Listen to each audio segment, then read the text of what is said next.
Siamo. Siamo.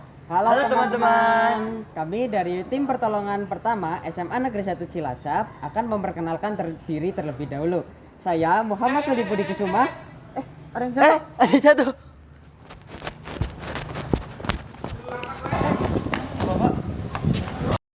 Gila, kamu kenapa? Aku jatuh dari sepeda.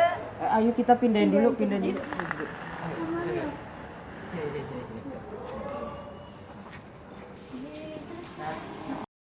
Mila, kenalin, ini ada Mozart, Yemima, sama Safa. Kami dari PMR izin buat bersihin luka yang ada di tangan kamu ya. Iya, nggak apa-apa.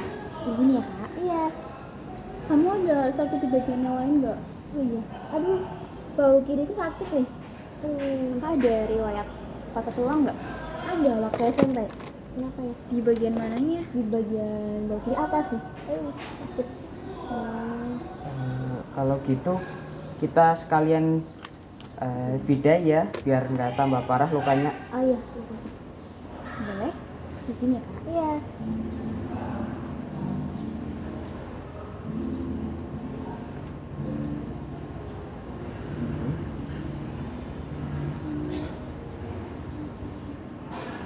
Aku di sini ya. Iya. Aku mau izin telepon pihak paramedis dulu ya, supaya bisa ditangani lebih lanjut.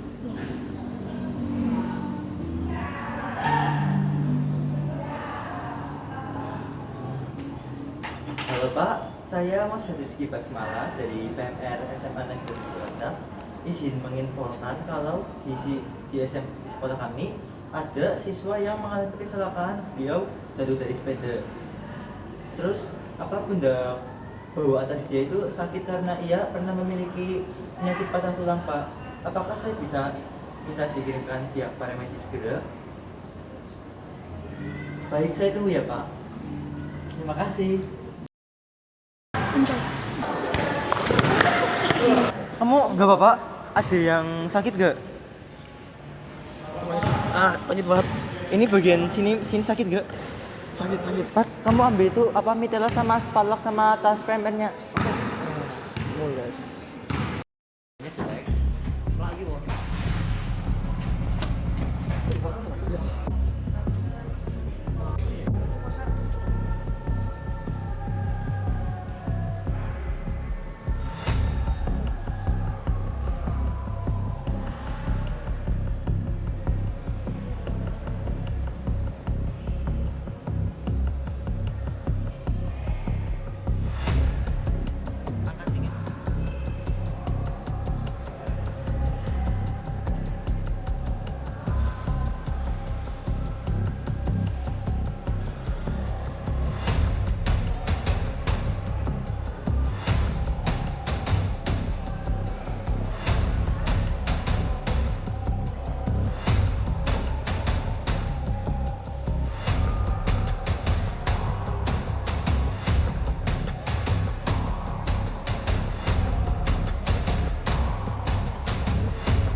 Ini amat ya sekolah Indonesia. Tata hukumnya ini banget ya, sering dihukum gitu. Iya nih. Gimana kalau kita kabur? Boleh tuh. Udah, ayo kabur.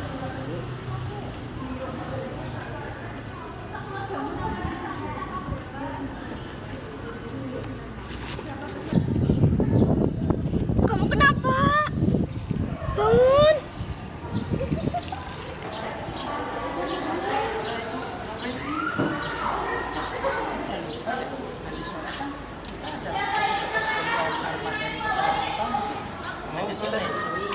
Oh, karena itu kita nyiapin beginian. Iya. Tadi minta tolong.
Ini temannya ada penyakit bawaan nggak ya? Enggak kak, tadi cuma kepanasan aja. Oh gitu, berarti nggak apa-apa kan? Nggak ada kalau dipakai obat atau alergi apapun? Ya nggak apa-apa kak.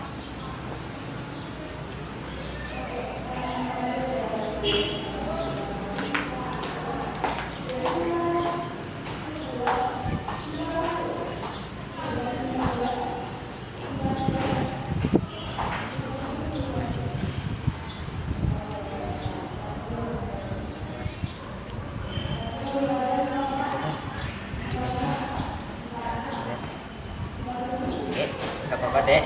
Nggak apa-apa kok. Oh, jadi gitu ya Pak, cara nanganin orang yang pingsan. Yang pertama, kita harus nanyain orang di sekitarnya penyebab dia pingsan, terus kita pindahin korbannya ke tempat yang lebih kondusif. Iya, betul. Nah, sekarang aku mau jelasin kamu yang lebih rinci gimana caranya nolongin korban yang pingsan. Nah, teman-teman, jika kalian menemukan korban pingsan, maka lakukan hal-hal berikut ini. Yang pertama, kita tanyakan kepada orang yang ada di sekitar korban. Alasan kenapa korban pingsan, apakah korban memiliki penyakit bawaan, atau apakah korban memiliki alergi sesuatu terhadap obat. Nah, sembari kita menyiapkan untuk memindahkan korban ke tempat yang lebih kondusif. Setelah korban dipindahkan ke tempat yang lebih kondusif, kita baringkan secara telentang korban dan di tempat yang datar. Setelah korban dibaringkan secara terlentang dan di tempat yang datar, kemudian angkat tungkai korban melebihi tinggi dari jantung dan longgarkan pakaian korban yang membuat korban merasa tidak nyaman. Hal ini bertujuan untuk memperlancar sirkulasi pernapasan dan juga sistem peredaran darah korban.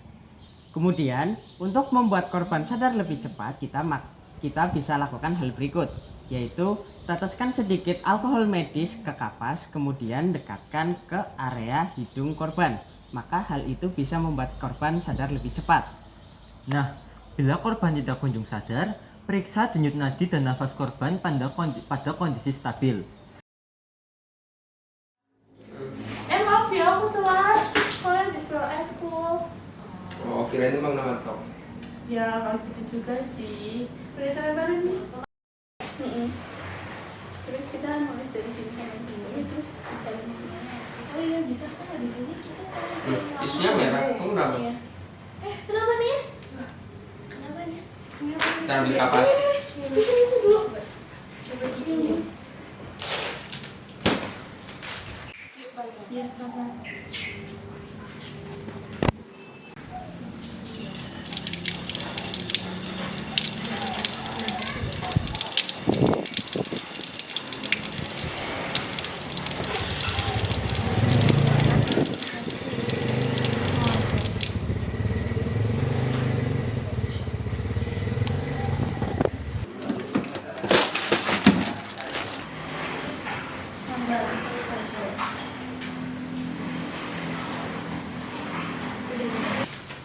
Tinggalnya. Itu dulu.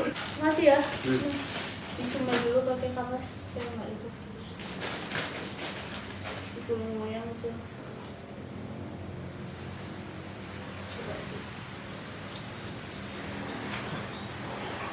Berarti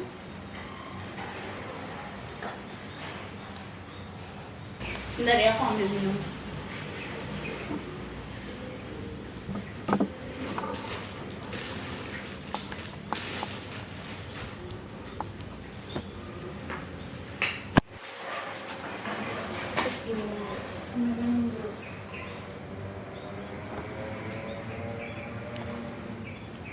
Kamu kenapa, Nis? Kurang tidur ya? Ya ampun, maaf banget ya gara-gara kamu kan ini kamu jadi kurang tidur terus sakit gini. Udah mendingan kan? Setelah teman-teman sekalian melihat video yang sudah kita praktikkan tadi, jika teman-teman sekalian menemukan korban yang mengalami mimisan, teman-teman harus bisa melakukan penanganan dengan cara beberapa langkah sebagai berikut. Yang pertama, condongkan korban mimisan ke depan. Hal ini bertujuan agar darah yang keluar tidak masuk lagi ke tenggorokan. Langkah selanjutnya, teman-teman harus mengapit hidung korban sampai darahnya tidak keluar lagi. Dan selama teman-teman mengapit hidung korban, maka korban bernafas lewat mulut. Gitu. Setelah pendarahan tidak keluar lagi, teman-teman bisa membersihkan area hidung korban dengan tisu yang sudah dibasahkan atau kain bersih. Setelah pendarahan berhenti, kita bisa bersihkan area hidung korban dengan tisu yang sudah dibasahi atau kain bersih yang dibasahi. Gitu. Jadi teman-teman, kami memiliki tips untuk mencegah mimisan. Yang pertama, kita harus menjaga pola makan yang sehat dan teratur. Yang kedua, istirahat yang cukup kawan, minimal 7-8 jam per hari. Dan yang ketiga, kita harus tetap menjaga kondisi tubuh kita agar tetap fit dan tidak kelelahan. Nah, setelah teman-teman melihat kasus-kasus penanganan pertolongan pertama yang tadi, teman-teman jadi tahu kan apa itu pertolongan pertama? Loh, belum paham? Nah, biar aku jelaskan. Pertolongan pertama pada kecelakaan adalah upaya penting yang harus dilakukan untuk menyelamatkan nyawa seseorang yang mengalami kecelakaan. Dalam hal ini, orang yang menjadi korban kecelakaan harus tetap segera dirujuk ke unit gawat darurat atau instalasi kesehatan terdekat. Namun, sebelum petugas medis datang ke lokasi kecelakaan, upaya pertolongan perlu dilakukan untuk meringankan kondisi atau mencegah keparahan berlanjut hingga bisa mengancam nyawa korban. Dengan begitu, ketika petugas medis datang untuk memberikan penanganan intensif, peluang korban kecelakaan untuk sembuh dan selamat bisa cukup tinggi. Jadi, pengertian pertolongan pertama artinya memberikan pertolongan segera kepada penderita atau cedera atau kecelakaan yang memerlukan penanganan medis. Tapi kalian bertanya-tanya nggak, siapa sih pelaku pertolongan pertama? Untuk pelaku pertolongan pertama adalah penolong yang pertama kali tiba di tempat kejadian, yang tentunya memiliki kemampuan dan terlatih dalam penanganan medis dasar. Jadi teman-teman, itu tadi beberapa contoh dari kasus penanganan pertolongan pertama. Teman-teman jadi tahu kan gimana pentingnya pertolongan pertama di kehidupan sehari-hari? Nah, kalau teman-teman punya tips lainnya, jangan lupa berbagi di kolom komentar ya. Jangan lupa like, komen video ini, dan subscribe akun KSR PMI Unsud. Tunjukkan kreativitas untuk kemanusiaan. Wassalamualaikum warahmatullahi wabarakatuh. Siamo!